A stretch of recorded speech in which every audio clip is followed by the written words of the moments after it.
Welcome to Good Day Street Talk, everybody. I'm Antwan Lewis. Here's what we're working on today: confronting homelessness, how Urban Pathways continues helping the homeless and at-risk New Yorkers in our communities. And later, the American Red Cross remains the first line of support for lives that have been suddenly upended. Find out what you can do to help. But first, the Cooper Union for the Advancement of Science and Art has hosted two events this month that you do not want to miss. And here to explain more is Laura Sparks. Laura, good morning. Nice to meet you. Good morning. Great to be here. For those who may be unfamiliar with the Cooper Union, just tell us about the school and what it is that you all do there. Yes, the Cooper Union is a distinguished college of art, architecture, and engineering with truly an incredible history and really an outsized impact on the world.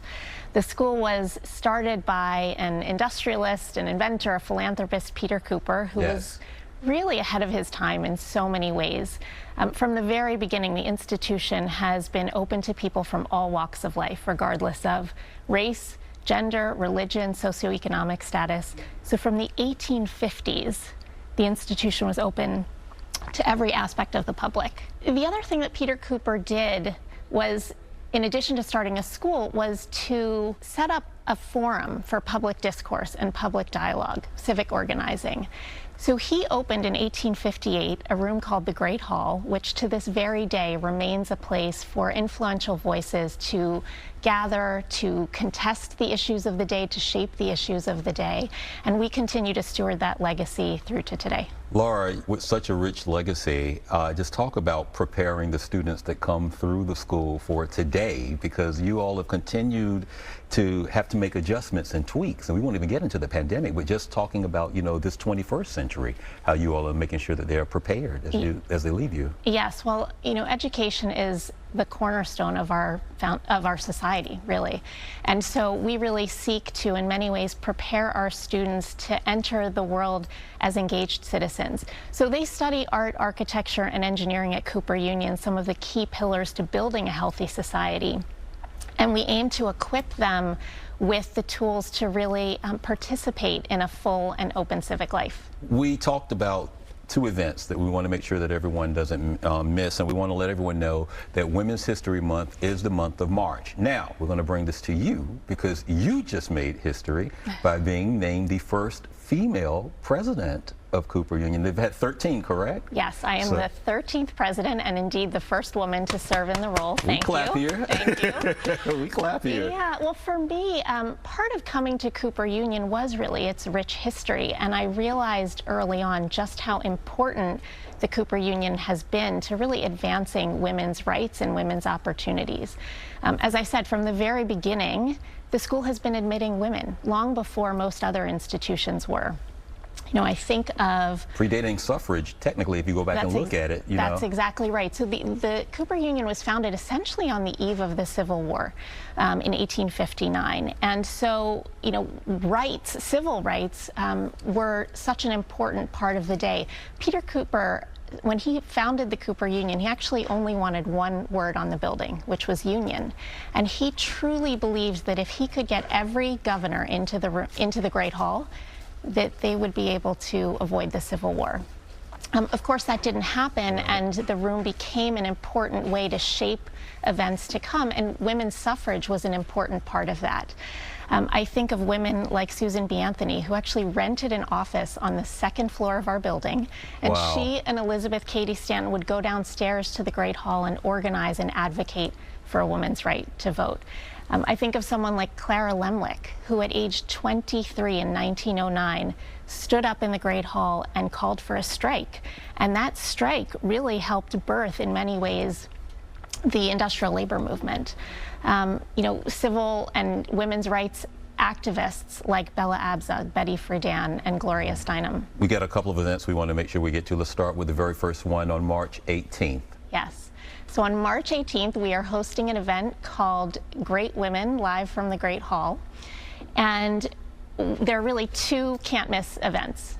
One is free at 3 p.m., where we will invite back the incomparable Gloria Steinem, and she will be in conversation with Pulitzer Prize-winning author and scholar Salamisha Tillett. They will talk together about the state of women's rights and women's empowerment.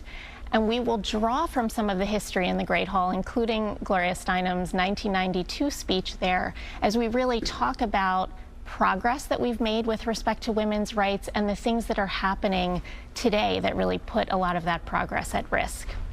So that's the first event. The second event is at 8 p.m. in the evening. We will host a wonderful concert with some incredible talent. We have the New York City Ballet's principal dancer, Tyler Peck. She'll be joined by 2 Grammy Award-winning performers, Melissa Manchester and Lisa Fisher. Oh, wow. We know both of those names. Yes.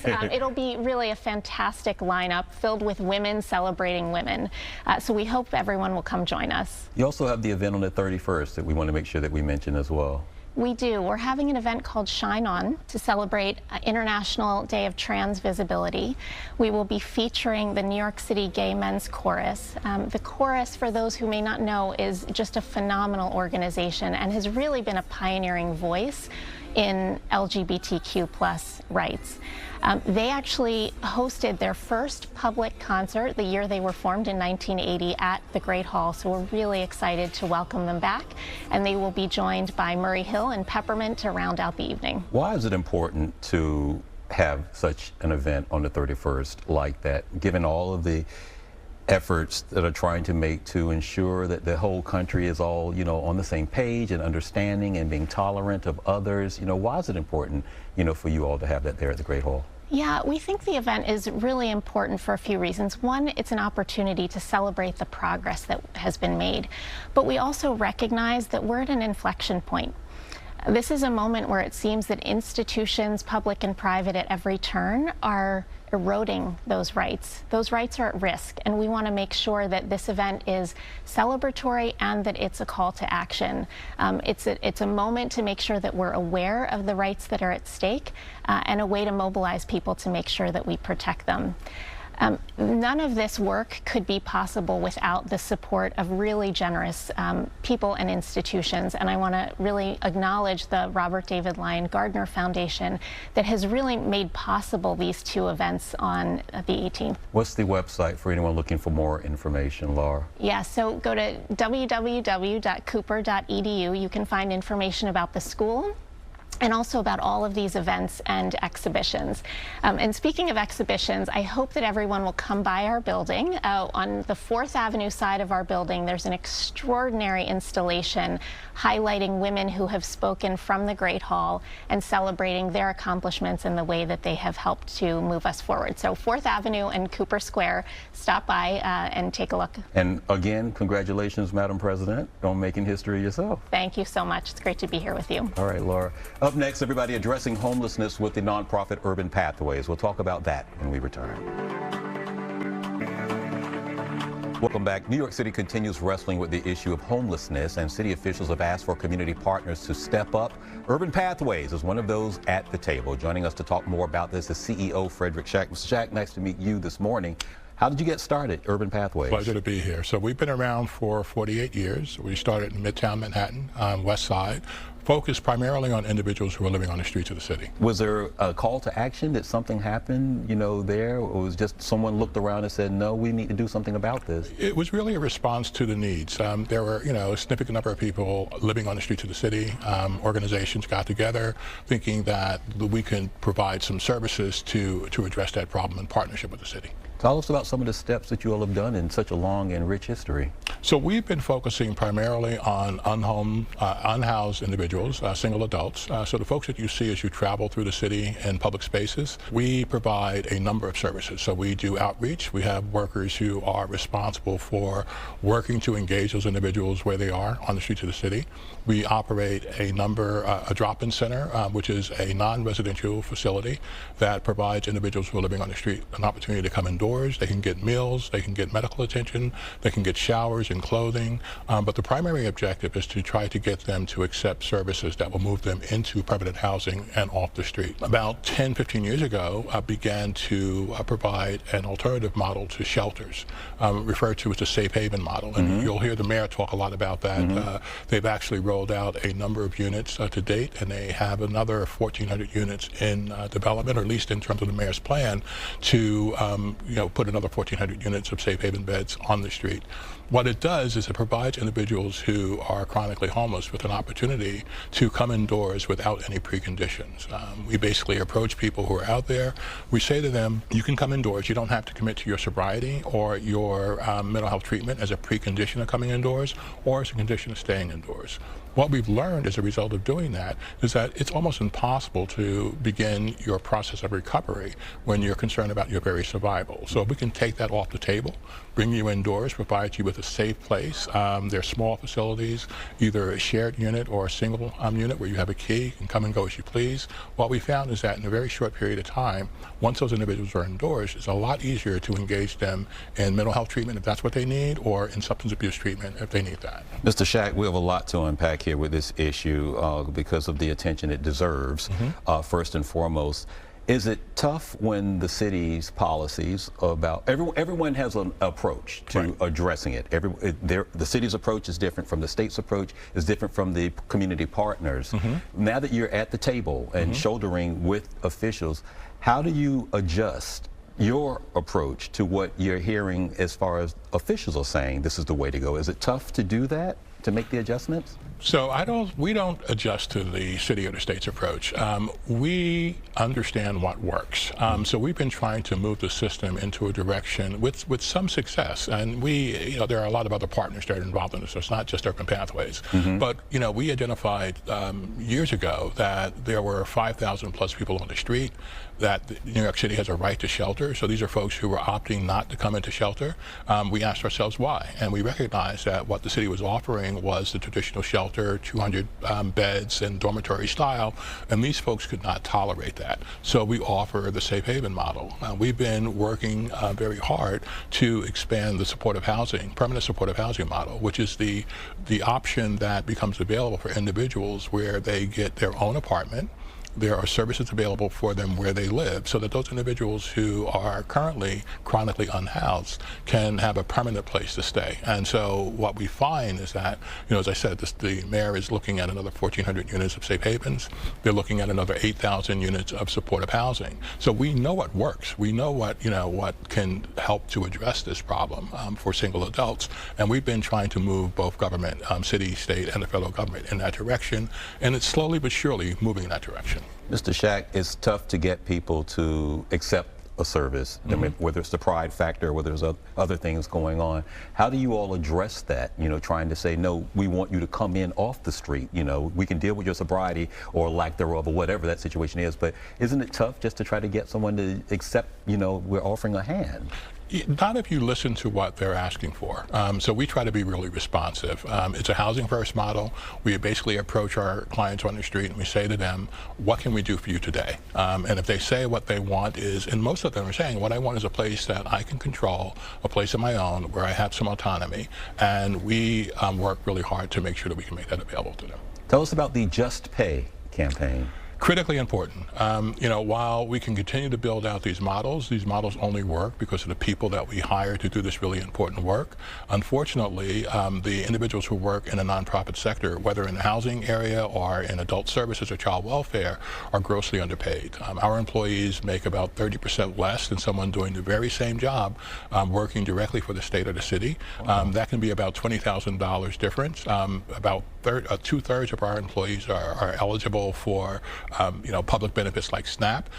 If you're working full-time and you're doing really, really important work, you should be able to survive in the city without being, without relying on any kind of public support. So what we're asking the mayor and the governor to do is to establish a wage structure that is comparable with the wage structure that is available to other people working for the city or working for the state doing the very same work. Mr. Shack, where does that stand, that conversation, in asking? Bring it up to speed. It's budget period. So we're pushing hard with City Council, with the mayor. It's critically important. I think that people understand that if you're doing this work, you shouldn't be working for poverty wages. If you're doing this work, you should be paid fairly.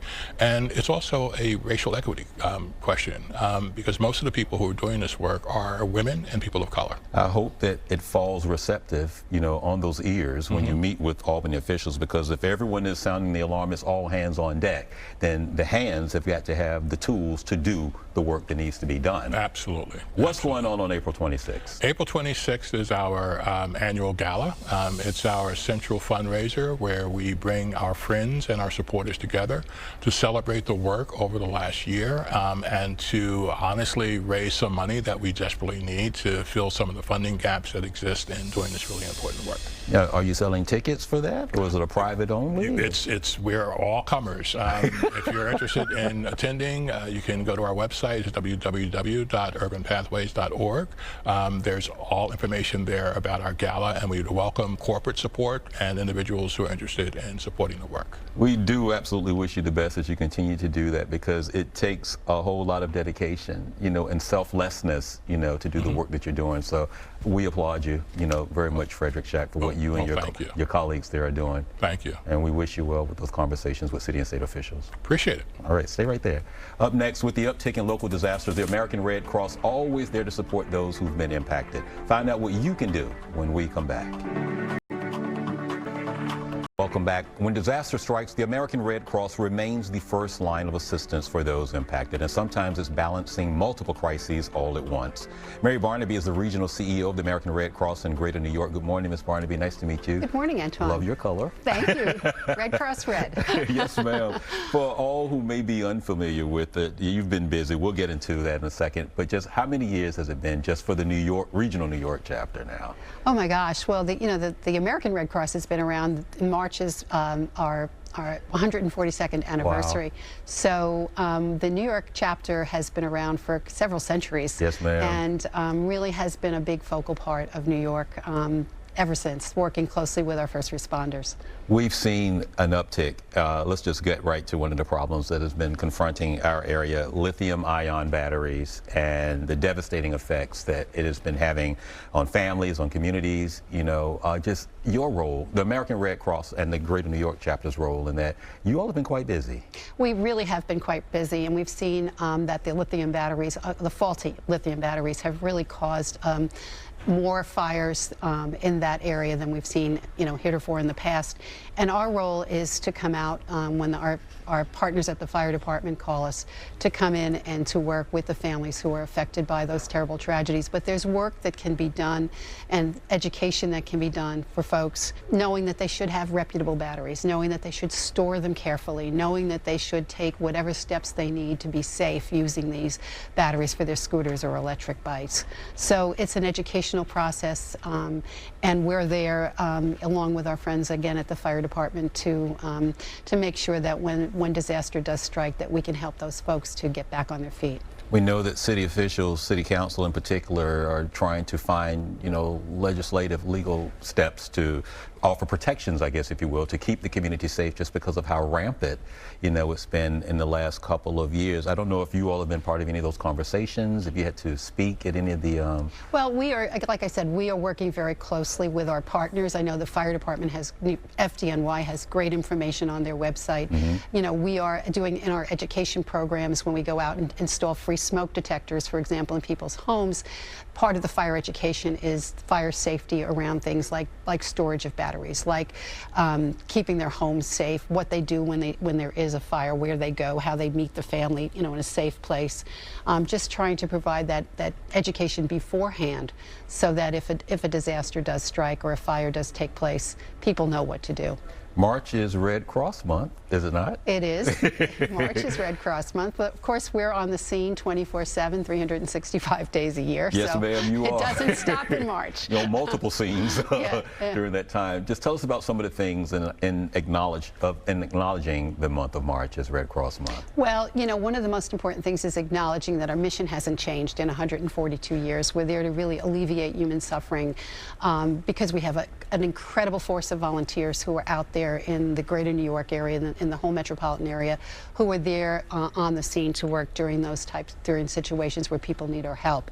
So it's honoring the work that our volunteers do when there is a disaster or a fire. It's also bringing more attention to the work that we do and the different lines of service that we have. It's not just our disaster response, it's our collection of blood, it's our service to the armed forces and the military, it's the training that we do for life-saving techniques, it's preparing people for emergency agencies. So it's bringing more awareness during this month to what we do all year round to really work with our neighbors in the community to help them when they do have a disaster, but also help them to prepare before a disaster strikes. Is there any drives for to gain more volunteers? And we'll talk about blood donations in just a moment, but I would imagine you look for volunteers as much as you can. Every day, Antwan, we are looking for volunteers. They really are the backbone of what we do. 90% of the work, and the people that you see with those red vests out, most of them are volunteers. They're trained well, and they're on the scene overnight,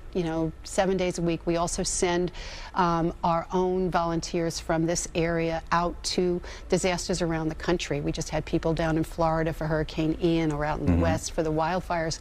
So volunteers are such an important part of what we do, and we're so excited, as the pandemic is wrapping down a little bit, winding down a little bit, to see that we have more opportunity to go out and recruit and engage people in the work that they do for the Red Cross, because we haven't stopped with the pandemic, but we still really are excited that maybe people feel more comfortable coming out now and working with us on the front lines. Ms. Barnaby, that's a great segue to talk about blood donations, because as you mentioned, we are still very much in a pandemic, and we know what we've been through and how your organization was one of those ones just trying to keep New Yorkers not even safe, but just alive. Can you just talk about blood donations and the crucial need for those? Oh, absolutely, Antwan. And, I think, again, the pandemic kept some people away from donating blood, and it didn't change the need. One of the things that we are really looking to do right now is to increase the diverse blood donors, because we are helping to educate about sickle cell disease and how important it is that we find donors with diverse Black, African American backgrounds, Latino backgrounds, because their blood is a better match for people with sickle cell disease. We also are looking to bring more people out to donate blood, because they may have forgotten how important it is and how important we need to have people on the scene. So it is really a very critical part. 40% of the nation's blood supply is collected through the Red Cross, and it's really, someone needs blood every 2 seconds. It's not just, again, it's for traumas, it's for cancer care, it's for people at childbirth. It's really such an important part of what we do at the Red Cross, and we do need the public to come out and support us in that effort, because without them, we can't do it. What's the website, Ms. Mary Barnaby? Our website is www.redcross.org. And you can reach us through our website, find out where you can donate blood, how you can volunteer. If you want to be a donor, we really have seen such a surge of disasters around the country in the past few years. We've had more. You dispatch people to California? We do. We do. Just with what's going on over there with wildfires and flooding. People with the right training can go out and deploy to disasters all over the country through the greater New York area. Ms. Mary Barnaby, thank you so much for being on our show today. Antwan, thank you for having me. Great color again. It's been a pleasure. Thank you so much. One quick second.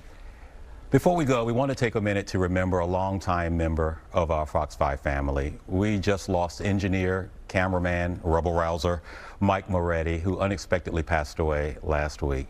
He was short in stature, but cast a very big shadow that would be very hard to replace. To his family, we want them to know that we're thinking of them. And for all of us here at Fox 5, we thank you for your company. We'll see you again soon.